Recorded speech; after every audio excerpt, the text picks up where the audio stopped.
Your brain is the most powerful weapon in the world. Once you put away your phones and your computers and all that we have nowadays, yeah, it's great. We're up to date. But your brain is the only thing you have when you're going through depression, when you're going through hard times, when you're going through death, real life. You can't Google that, man. You're alone. You're alone. You may have a shrink you're going to. You may have a best friend you're going to. But there's 24 hours in the day where you're alone in this brain. And your brain is talking to you in all kinds of ways. And it wants to control you and pull you in these different pockets.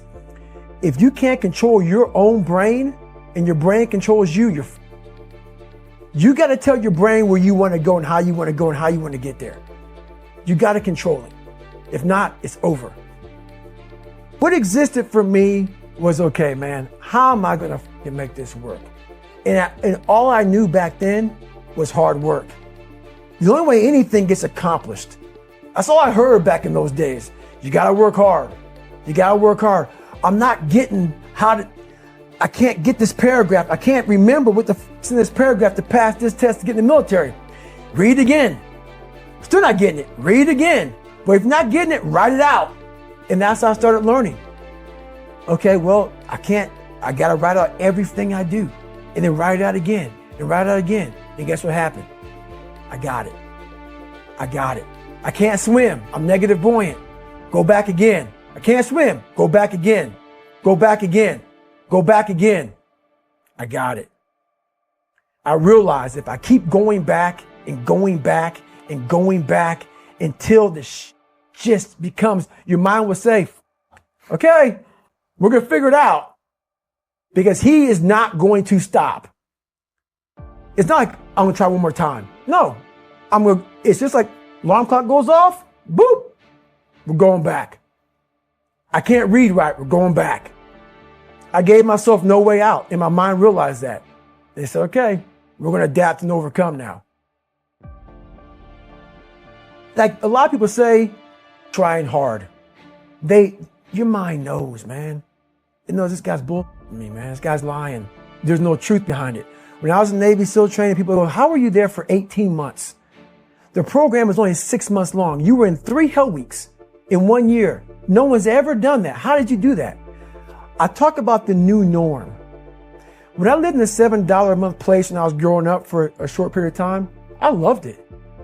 I didn't know any different. That was my norm. Once we moved out of that place, we moved to a $236 a month place. I was like, I never want to go back to that little piece of shit. But if you go back to that $7 a month place and you realize this is where I live, this is all I got. Your mind says, Roger that, this is home. So when I was going through Navy SEAL training for 18 months and going back through all the hard parts over and over again, I told myself after the first time, I knew it was gonna be a long journey there. My body was breaking down. It was just how it was going on. I said, you know what? This is my new norm. So my mind said, it's like going to work. Like you go to work, you put your suit and tie on. I go into suffering every day. Every day, suffering, being broken, duct taping my feet up, stress fractures, shin splints, being broken. This is my new norm. And your mind says, if we're not broken, this ain't normal. We gotta be broken. So then your mind starts to get tougher and tougher and more callous. People, how did you run on broken feet? Broken shins. My mind knew this is how we operate. We're in Navy SEAL training. This is what we are. I became hell. And that became my new norm. I gave myself no way out. There was nothing outside these walls of hell. Nothing. I loved God, but for a short period of time, I became the devil because that was hell. I became the boss, the owner, the CEO of Navy SEAL training. That was my mindset.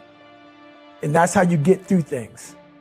You immerse yourself in wherever it is, and you become that. You become that and give yourself no way out.